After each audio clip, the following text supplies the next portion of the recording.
Om Swastiastu. Om Swastiastu. Assalamualaikum warahmatullahi wabarakatuh. Salam sejahtera bagi kita semua. Shalom, namo buddhaya, salam harmoni. Baik, di sini kami akan mempresentasikan mengenai manajemen basis data terdistribusi dan juga paralel.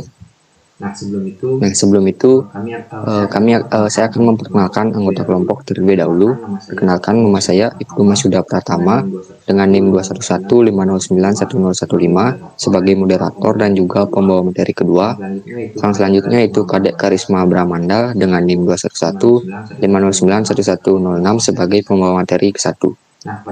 Nah, pada presentasi kami kali ini akan menjelaskan yang terdiri dari 7 topik pembahasan utama, yaitu yang pertama itu basis data terdistribusi, yang kedua arsitektur basis data terdistribusi, yang ketiga DDBS design, yang keempat basis data paralel, yang kelima arsitektur basis data paralel, yang keenam elemen kunci pemrosesan basis data paralel, dan yang terakhir yang ketujuh itu query paralel.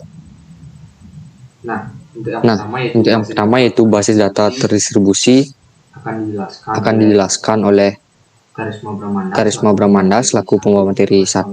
Karisma Bramanda, waktu dan tempat dipersilakan.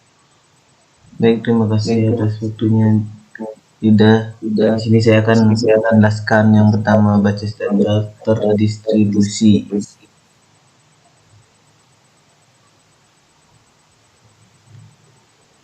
Next.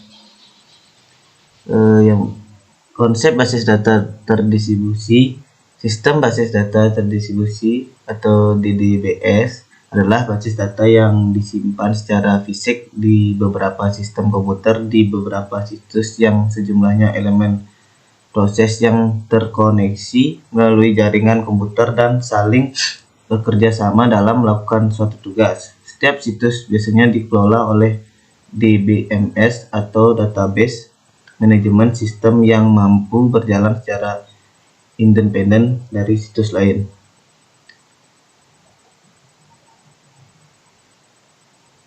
Independensi data terdistribusi itu properti independensi data terdistribusi memungkinkan pengguna dapat melakukan query secara sederhana tanpa menyebutkan tempat data atau replika data atau fragmen data itu disimpan. Prinsip ini merupakan perpanjangan alami dari independensi data fisik dan logis. Selanjutnya, query yang menjangkau beberapa situs harus dioptimalkan secara sistematis dengan memperhitungkan biaya antara penyimpanan data fisik melalui komunikasi data atau disimpan secara data lokal atau replika.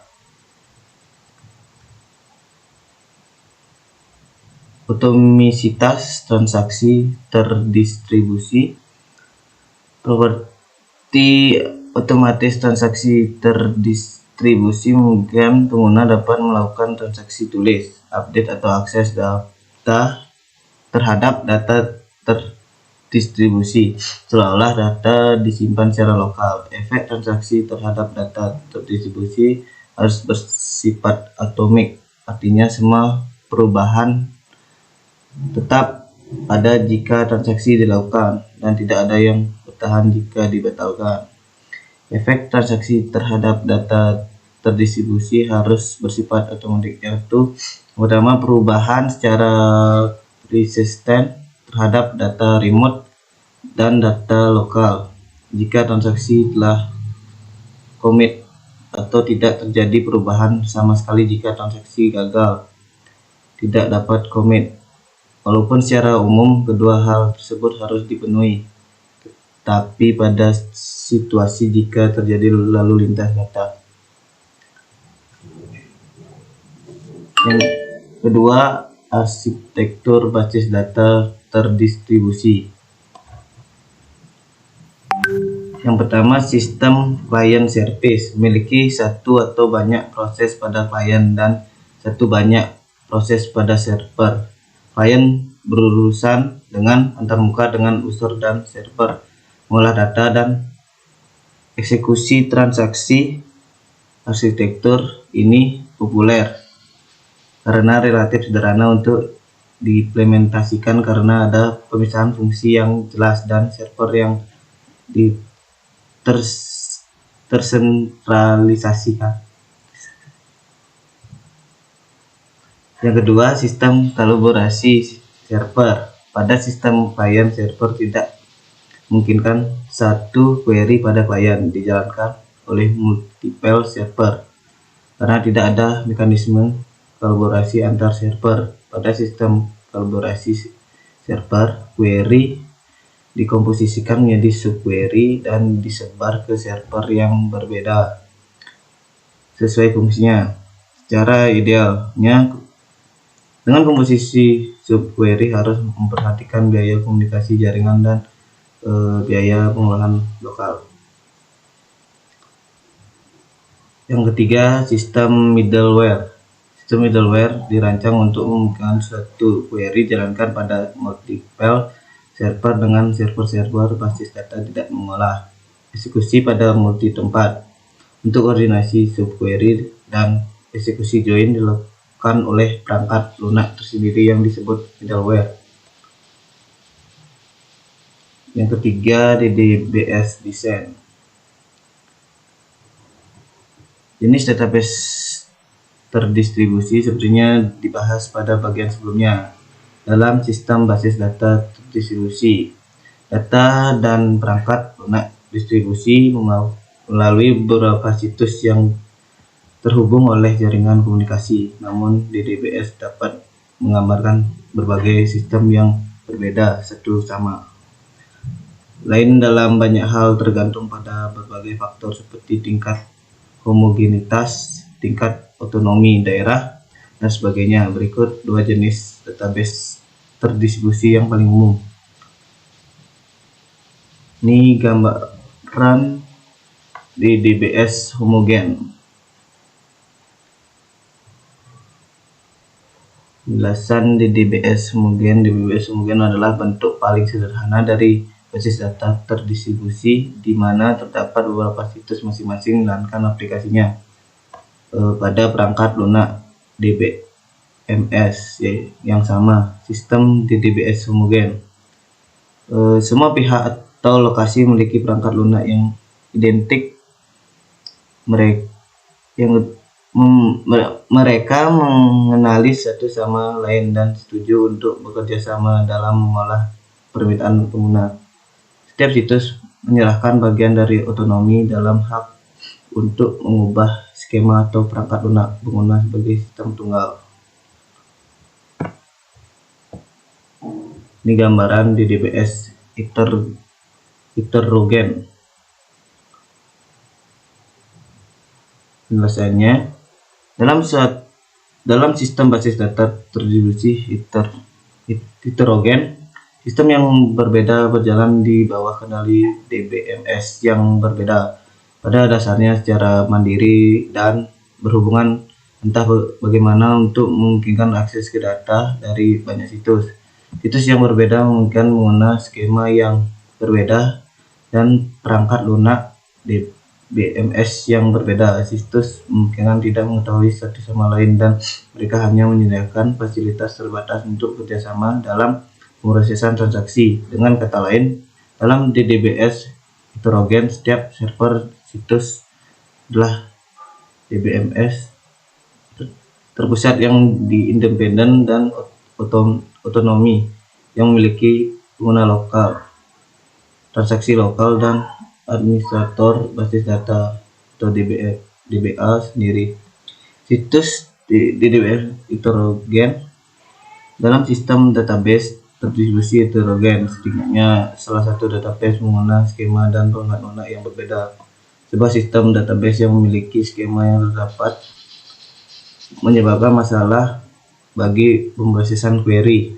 Sebuah sistem database yang memiliki perangkat lunak yang berbeda dalam menyebabkan masalah besar bagi proses transaksi.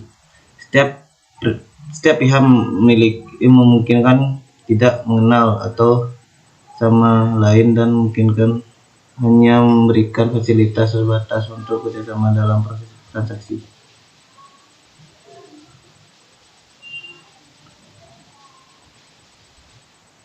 Keuntungan database terdistribusi. Pertama, manajemen data terdistribusi dengan tingkat transparansi yang berbeda. Yang kedua, keandalan dan ketersediaan. Yang ketiga, meningkatkan performa. Yang keempat, ekspansi yang lebih mudah. Fungsi tambahan basis data terdistribusi, keeping track of data, proses query yang terdistribusi. Yang ketiga, manajemen transaksi yang terdistribusi.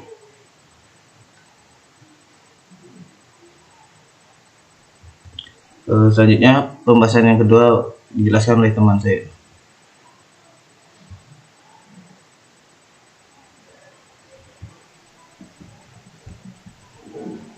Oke, baik, terima kasih Karisma Bramanda atas penjelasannya mengenai basis data yang sebelumnya itu pembahasan materi pertama. Dan selanjutnya itu mengenai basis data paralel akan saya jelaskan sendiri, itu selaku pembawa materi kedua. Oke, baik, langsung saja. Nah, definisi dan tujuan basis data paralel itu sendiri. Oke, baik, paralel database itu adalah sistem manajemen basis data yang dirancang secara paralel dalam menggunakan prosesor ataupun disk. Nah, di mana dalam database ini banyak CPU bekerja secara paralel untuk dapat meningkatkan kinerja melalui implementasi paralel dari berbagai operasi, seperti membuat data, membuat indeks, dan mengevaluasi query.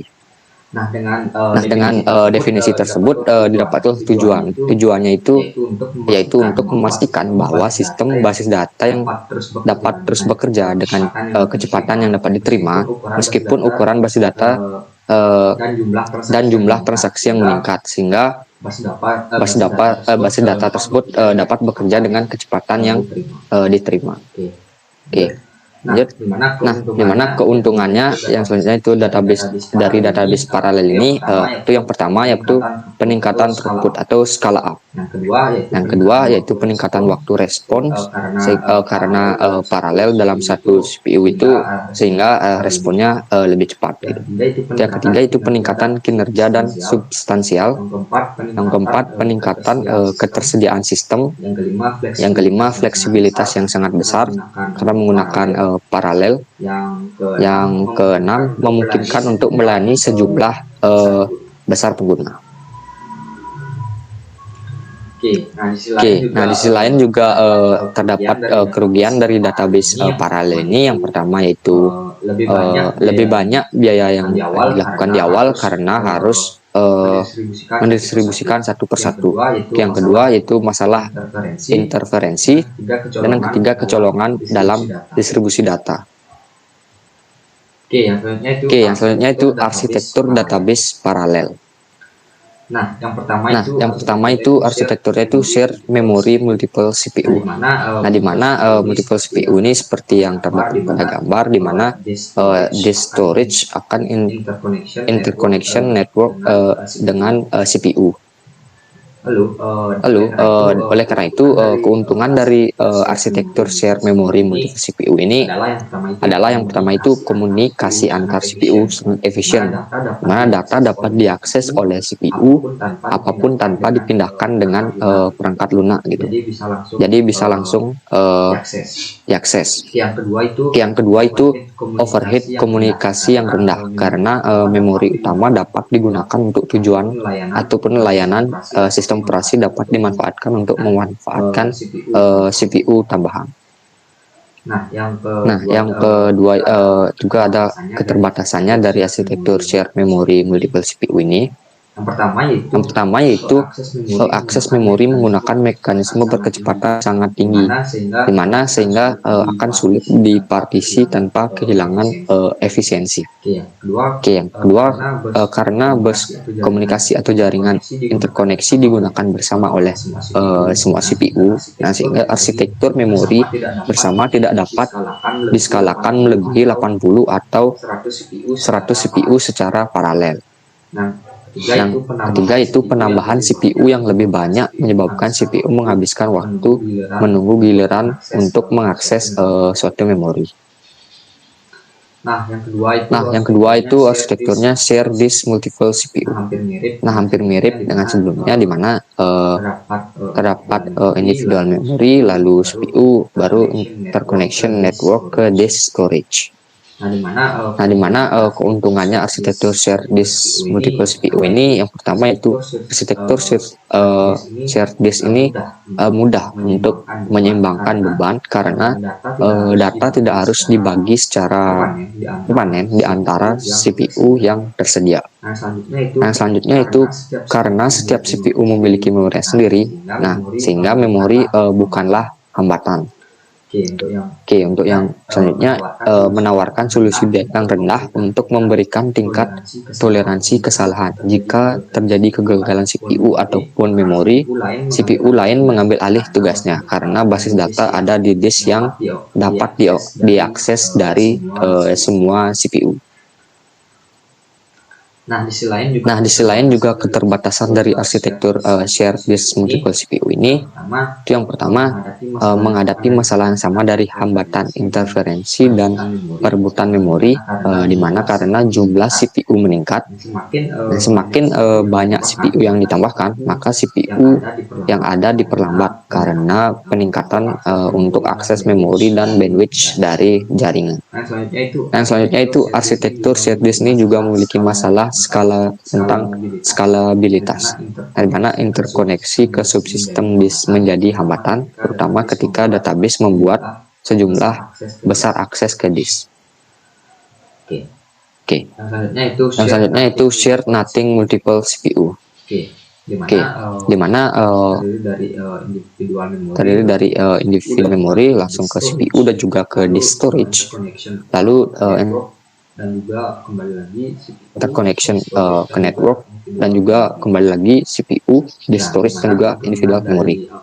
Ya, dimana keuntungan dari menggunakan arsitektur share nothing multiple CPU ini, itu yang pertama, arsitektur share nothing minimalkan pertikaian antara CPU dengan tidak berbagi sumber daya, dan karena menawarkan skalabilitas yang tinggi.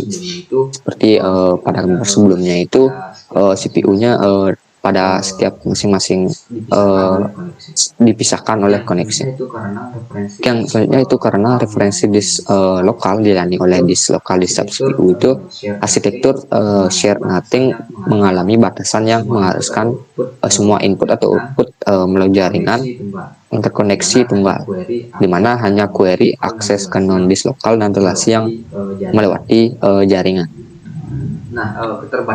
Keterbatasan dari menggunakan arsitektur share nothing multiple CPU ini, di mana sulit untuk menyeimbangkan beban. Nah, di mana banyak lingkungan multi CPU perlu untuk membagi beban kerja sistem dengan cara tertentu, sehingga semua sumber daya sistem digunakan secara efisien. Seperti pada gambar sebelumnya. Oke, untuk selanjutnya itu dalam menambahkan CPU dan disk baru ke arsitektur share nothing ini, bahwa data mungkin perlu didistribusikan kembali untuk memanfaatkan perangkat keras ataupun sumber daya baru, dan karenanya memerlukan reorganisasi kode DBMS yang lebih ekstensif. Selanjutnya itu yang keenam, pada subbab materi ke-6, yaitu membahas mengenai elemen kunci pemrosesan database paralel. Elemen kunci pengelolaan database paralel ini, yang pertama itu ada speed up, di mana speed up ini adalah properti di mana waktu yang dibutuhkan untuk melakukan tugas berkurang sebanding dengan peningkatan jumlah CPU dan disk secara paralel. Nah, yang kedua itu scale up, di mana adalah properti di mana kinerja database paralel dipertahankan jumlah CPU dan disk meningkat sebanding dengan jumlah data. Dengan kata lain, scale up-nya adalah kemampuan menangani tugas yang lebih besar dengan meningkatkan derajat paralelisme ataupun menyediakan lebih banyak sumber daya dalam periode waktu yang sama dengan sistem asli. Yang elemen kunci pengolahan database paralel yang ketiga itu adalah synchronization. Nah, synchronization ini di mana koordinasi tugas-tugas secara bersamaan. Nah, dalam pengoperasiannya sistem basis data paralel ini, tugas harus dibagi sedemikian rupa sehingga persyaratan sinkronisasi lebih sedikit. Oke, yang selanjutnya itu yang keempat, looking. Nah, di mana looking ini adalah metode sinkronisasi tugas bersamaan juga, mirip seperti synchronization. Nah, di mana mekanisme penguncian internal maupun eksternal digunakan untuk sinkronisasi tugas yang diperlukan oleh sistem basis data paralel. Nah, untuk penguncian eksternal, manajer kunci terdistribusi atau DLM digunakan yang merupakan bagian dari pelengkap lunak sistem operasi. Nah, materi yang ketujuh itu yang terakhir yaitu query paralel. Oke. Nah, parallel query ataupun paralelisme digunakan untuk dapat memberikan percepatan dan peningkatan. Hal ini dilakukan agar query dieksekusi lebih cepat dengan menambahkan lebih banyak sumber daya dan peningkatan beban kerja ditangani tanpa menambah waktu respon. Nah, dengan meningkatkan derajat paralelisme ini ataupun parallel query dalam merancang arsitektur yang memungkinkan eksekusi paralel dari beberapa query atau menguraikan dan membagi query menjadi bagian-bagian yang bekerja secara paralel dengan memerlukan beberapa arsitektur paralelisme query. Nah, yang pertama itu adalah terdapat input atau output paralelisme, ya adalah bentuk yang paling sederhana dari paralelisme di mana relasi ataupun tabel dipartisi pada banyak disk untuk mengurangi waktu pengambilan relasi dari disk. Terdapat 4 teknik partisi untuk input atau output paralelisme. Yang pertama itu hash partitioning. Nah, di mana hash partitioning ini memiliki keuntungan dan juga kekurangannya tersendiri. Nah, keuntungannya itu adalah menyediakan distribusi data yang merata di seluruh disk yang tersedia, sehingga membantu mencegah kecolongan dalam distribusi data. Oke, di mana sisi lainnya kekurangannya itu adalah teknik partisi hash yang tidak cocok untuk query titik pada atribut non partisi. Oke, yang selanjutnya itu adalah skema partitioning, di mana memiliki kekurangan, yaitu partisi skema lebih rentan terhadap kemiringan data. Oke, yang selanjutnya itu range partitioning, di mana memiliki keuntungan rentan melibatkan penempatan yang berisi nilai atribut yang berbeda dalam rentan tertentu pada disk yang telah disiapkan. Oke, kekurangannya yaitu partisi rentan dapat menyebabkan kemiringan dalam beberapa kasus yang terjadi. Oke, yang keempat yang terakhir itu round robin partitioning. Nah, keuntungan dari melakukan round robin partitioning ini adalah partisi round robin cocok untuk aplikasi yang ingin membaca seluruh relasi secara berurutan untuk setiap query. Nah, kekurangannya dengan teknik partisi round robin ini, query titik dan query jangkauan rumit untuk dapat diproses, di mana karena masing-masing dari NDIS harus digunakan untuk dapat melakukan pencarian. Nah, yang kedua yaitu intra query paralel. Nah, intra query paralelisme ini mengacu pada eksekusi satu query secara paralel pada banyak CPU, di mana menggunakan teknik arsitektur share nothing paralel. Di mana paralelisme intra query kadang-kadang juga disebut pemrosesan query paralel. Nah, keuntungan dari intra query paralel ini adalah mempercepat query yang berjalan lama. Yang selanjutnya itu aplikasi mendukung keputusan yang mengeluarkan query baca saja yang kompleks, termasuk query yang melibatkan banyak gabungan. Nah, ketiga yaitu interquery paralel, di mana dalam interquery paralelisme ini beberapa transaksi dijalankan secara paralel masing-masing satu ataupun CPU. Interquery paralelisme ini digunakan untuk meningkatkan sistem transaksi untuk mendukung sejumlah besar transaksi per detiknya. Nah, keuntungannya dari interquery paralel ini adalah mudah untuk didukung dalam sistem basis data, di mana khususnya dalam sistem paralel memori bersama. Selanjutnya itu meningkatkan throughput transaksi, dan yang ketiga itu meningkatkan sistem pemrosesan transaksi untuk mendukung jumlah transaksi yang lebih besar per detik. Nah, untuk kelemahannya itu waktu respon dari setiap transaksi tidak lebih cepat daripada jika transaksi dijalankan secara terpisah. Nah, ini lebih rumit dalam arsitektur share disk atau share nothing. Nah, yang keempat yaitu intra operation paralel. Nah, intra operation paralelisme ini adalah memparalelkan eksekusi setiap operasi individu dari suatu tugas seperti pengurutan proyeksi, penggabungan, dan lain sebagainya. Nah, sehingga didapatkanlah keuntungan, di mana keuntungan dari intra operation paralel ini adalah paralelisme intraoperasi wajar dalam database. Nah, untuk kedua itu tingkat paralelisme berpotensi sangat besar. Nah, yang kelima itu interoperation paralel. Nah, di mana dalam interoperation paralelisme ini berbagai operasi dalam ekspresi query dijalankan secara paralel. Dua jenis paralelisme antar operasi berikut digunakan. Nah, yang pertama itu paralel, di mana keluaran dari satu operasi A dikonsumsi oleh operasi B. Nah, bahkan semua operasi pertama menghasilkan seluruh dalam keluarnya. Nah, di mana keuntungan dari paralelisme biplane ini berguna dengan sejumlah kecil CPU. Yang kelimanya itu yaitu tidak dapat ditingkatkan dengan baik. Yang kelima, yang selanjutnya yaitu independen paralel, di mana keuntungan paralel ini adalah berguna dengan tingkat paralelisme yang lebih rendah.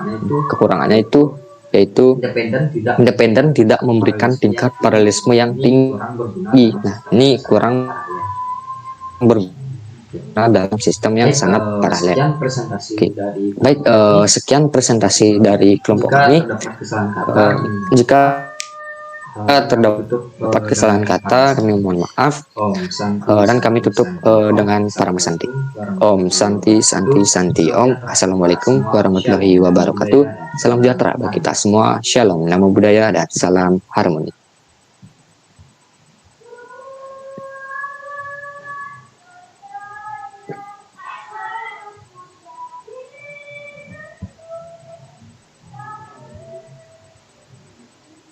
Bisa.